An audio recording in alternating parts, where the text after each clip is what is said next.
Welcome to the Yesteryear Football Podcast, where we watch and talk about games gone past. I'm Sebastian, here to bring you another quick retro recap, something we're turning into a bit of a weekly series here, so you can look forward to a couple of installments, taking a look at the 2003-2004 season, all the way leading up to the Champions League final. We have a couple of matches picked out, a couple of teams to go into, and we're still in Spain for this week. We've looked at Barcelona as our opener. We've looked at Real Madrid when they battered Valladolid last week. And it's time to take a look at the third Spanish team that was, setting the tone in Spain at that time. And if it's Atletico taking on Valencia, you would figure, from today's perspective, it would have been Atletico, but Valencia was actually the new kid on the block, so to speak, in the eternal fight that is Barcelona versus Madrid. Valencia kind of sneaked in and they won La Liga in 2002 with Rafa Benitez, who had taken over just a year previous. They fell into 5th place in 2003, which saw them enter the UEFA Cup for this season, something we'll dive into as well later on in the season. And now they are once again battling for the championship here. But we're still in the early phases of the season, but it's going to be interesting to see how that side evolves, how they can kind of cope with international matches as well. Of course, taking a look at this mostly for Valencia, but has to be noted that very much a factor in picking this match was also that Fernando Torres is starting for Atletico here at 19 years of age. Actually, David Silva had been called up for Valencia as well, beginning of the season, but he's not featuring in this match, but he's all of, I think, 17, 18 years old at that time. So it's September 20th, 2003. We're at Vicente Calderón, along with 53,000 spectators, and it's Atletico Madrid taking on Valencia.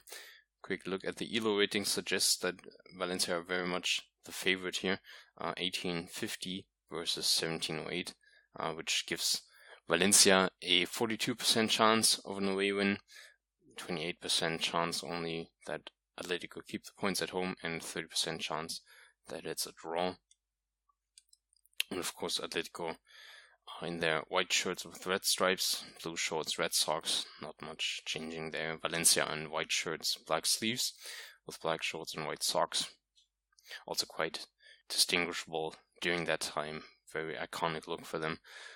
Checking the lineups, I didn't recognize too many names for Atletico. It's Burgos in goal.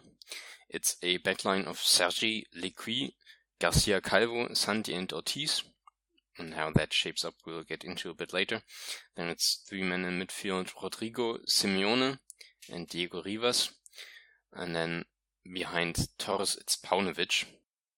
With Valencia, there's a couple more names that I recognize. Canizares in goal, Carboni, Pellegrino, Marquena, and Coro Torres in the backline. Vicente on the left wing, Baraja, Albelda, and Jorge Lopez in the midfield. Aimar in a sort of floating role behind the striker Ricardo Oliveira. And if you just look at the lineups, and if you kind of have Valencia and their play style from back then in your mind, this suggests, and the first few minutes already back that up, that it's a very modern feel to the game. I mean, it's only 12, 13, 14 years ago that this sort of style was played, but Valencia are very man-oriented in pressing Atletico's build-up play, so that's something that you will see nowadays, basically just like that. Atletico, in turn, have a central midfielder falling back between the centre-backs to help in build-up, and Atletico also shows some counter-pressing after losing the ball in the final third in a way that you'd see nowadays as well. So there's a few stylistic elements here that are very much carried over through the next decade. Atletico are actually dominant early on, pushed their entire outfield team into Valencia's half, and favored their left wing in attack, try to get behind the defense. But it's also obvious that when building through the middle, Atletico find it very hard to get any pass into the feet of Torres to stick. So what Valencia are actually doing here very well is that they're, if you're imagining the central backs and defensive midfielders as a sort of rectangle, then they're very focused and alert to keep Torres in that zone. So if Atletico try to get the ball into his feet, they just converge in on him. And if you don't have the options to lay it off, which he rarely has here, then it's just an automatic possession loss. And Valencia are very alert to, not offer too much room in behind. And Atletico aren't really sending too many balls over the top of the defense for Torres to run onto either. So he's a bit caught between the chairs, so to speak. And yeah, Valencia just very experienced at the back to sort of stifle his involvement here. We had taken a look at the backline for Atletico. Normally, you'd figure it's a 5-man backline. What they're doing most of the time is that either fullback, both fullbacks are very offensive-minded, but you would see that one of them pushes out into midfield and the other one sort of builds the back four, and you're sort of switching out which end is the one that moves up or back. Game plan for Valencia seems to be to hit Atletico on the counter. They're good at shifting without the ball, they force turnovers, and their switch into offense works beautifully. What lagging so far, and we're still in like the first half of the first half, is just the quality of passes in the final third. First blow to the Atletico defense is not a shot by Aimar, for instance, but it's an injury to Garcia Calvo, who has to be taken off after 20 minutes. Picked up a knock earlier, carried on for 5 minutes or so, and is now replaced by Mirsad Hibic. And the first really threatening Valencia counter comes from an Atletico corner, actually. The counter runs via Aimar, who's going to be the focal point of basically every counter-attack that Valencia run here. Madrid do just enough to force a corner. What surprised me a bit looking back at this, I'd always remembered Valencia during this time as a very wing-heavy team, especially if you have somebody like Vicente in there. But they're not so hard in possession here when Madrid are actually sorted. So they're very reliant on that, quick transition into offense after winning balls, and their wing play so far is non-existent. Takes 30 minutes for Vicente to get a look here. A clearance from across falls short, and Vicente gets a shot off 20 yards out, scrapes the post. So it's not even something that they build themselves, but just a bit of fortunate bounce here. And Vicente, also not as a winger, but having cut inside, is just in the right position at the right time. As a penalty shout for Valencia, as Aimar is brought down inside the box. The defender just basically clattered into his legs, but I assume that if the referee saw it, he judged the ball to be too far away, so no longer under Aimar's control, and that would have persuaded him to not give a penalty here. And the match is disrupted by a lot of little fouls as the first half sort of teeters out here. There's no real flow to the match for 10 minutes or so, and Atletico just try to move the ball through the lines quicker but aren't too effective, as very few passes in the opponent's half actually reach their intended target. Valencia always threatening on the counter-attack but can't really string it together here either. Baraja has a go from 25 yards out to force Burgos into a save, and then just as the first half ends, Baraja splits the defense with a through ball. Aimar gets it inside the box, turns and shoots in one fluid motion, but his shot just narrowly misses the target. Somebody we hadn't really mentioned here since talking about the lineups, it's Oliveira, center forward here for Valencia. There wasn't really much to talk about, and apparently Rafa Benitez figured as much. He's taking him off at halftime, and instead Mista comes on. and takes about 2 minutes for Aimar to tee up a shot for him. Straight at Burgos from close range, but that's already more than Oliveira had managed in 45 minutes. Valencia tried to find space now for Mista behind the Atletico defense. Aimar is mostly used as the target man between the lines. A bit of a difference here. For Mista, it's more the balls to run onto, or to take the ball up top and sort of lay it off with the first touch. And with Aimar, it's more into the feet from a standing position, and then he can either hold it in position or go on a dribble, even horizontally, allowing others to move up. So they have now 2 different targets up top. It just works much better now for Valencia. The only threat for them comes from a Canizares blunder. He makes a meal out of a back pass, and that offers Atletico quite a few looks at goal.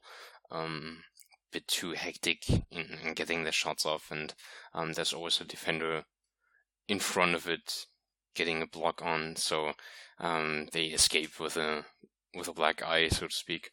And aside from that one step up, you get the sense that after an hour or so, Valencia found the rhythm, and they could just move up another couple of gears here, and Atletico are really just hanging on, trying to stifle Valencia's play with fouls in midfield, but just get a little going offensively themselves. And so after 6-7 minutes, the opener for Valencia comes from a counter-attack, unsurprisingly. I think it was Marquena who wins the ball in front of Valencia's box. Aimar picks up the loose ball inside his own half, puts on the afterburners. Plays a 1-2 with Mista, which pulls him inside the Atletico box. He then tries to square it off for Mista again, but he can't quite get to it. Vicente, though, had come inside and slices a shot past Burgos at the far post. The pace, the combination there. Mista a bit unfortunate to not get on the end of it himself, but that wasn't really easy to do either. And then the awareness for Vicente to make the move there as well. Perfect counterattack for the 1-0. And Atletico don't really respond all too well. They can hardly string 3 passes together. And then 15 minutes from time, lose the ball centrally in Valencia's half. Marquena again, bit uncharacteristically, just lumps the ball upfield. That was really more of a clearance, I figure. Mista jumps underneath it, but Aimar gambles for just that, picks up the loose ball 20 yards out. Has the awareness and the confidence to stand there and wait with 2 defenders on him.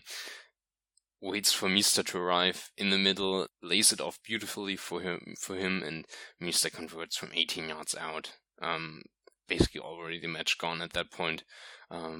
Burgos, I think, could have and maybe should have been able to get to it, just sort of falls over to the side, and I think a better keeper might have gotten to that. But that wasn't really his goal that he conceded. That was conceded up top already, so that's not on him personally. Maybe not every keeper would have conceded that in that moment for the shot that Mista took. Atletico keep pushing, but Valencia do a very fine job of just calmly defending everything that's thrown at them. Torres really is a non-factor. I think he gets 1 header off in that last half hour or so. And still just Valencia who are more dangerous going forward. And they just do a fine job in, using the width of the field and then bridging the space into the opponent's box with very few sharp passes, mostly on the ground. They never seem to use more touches and passes than necessary. You always have the added threat of Aimar can just take the pace out, take on the defender one-on-one if he's squared up, and still beat you there. Canobio had come on earlier, has a good chance. Aimar as well off counters, but again it's Mista who puts the match away for good, getting his brace in stoppage time. Aimar with a great through ball into the box. Still a lot left for Mista to do though, as he rounds Burgos and then starts away the 3-0 from a sharp angle. And again, Burgos might be questioned here. He plays the angle well, but then doesn't really do enough to get the ball off of Mista here. But yeah, 2-0 in stoppage time. Well, it was Valencia's game to win, and they did enough to do so. They grew into the match, I feel, and after an hour or so had Atletico where they wanted them, and then just went in for the kill. So, very well done for Valencia. We'll be taking a look at them a couple of more times, I think, as they are moving on through the season here. It's not spoiling, but they, of course, will go on to win La Liga and the UEFA Cup as well. So, very much a side to be aware of here for the 2003-2004 season. Quickly, just the man of the match, Aimar, of course, most attacking threat that Valencia had came from him. Best hair goes to Burgos, who looks like Higuita with a red cap on for some reason. And as for a viewing recommendation, this would actually be the first one in the series where I say, okay, do spend 90 minutes if you want. Go back into this. This very much a modern match, has enough action in it, even if it's just random league match, basically, played on the 4th match day. Just left for me to say, follow us on Twitter at YYFPOD, follow us on Facebook.com/YYFPOD, subscribe to the podcast on iTunes, Play FM, Stitcher, wherever you listen to your podcast. Check out our YouTube channel, where we also do video episodes of these retro recaps. I'm trying to get all of them done. Might have to see how quickly we get those up, but that's something you should check out as well. And so long, we say goodbye.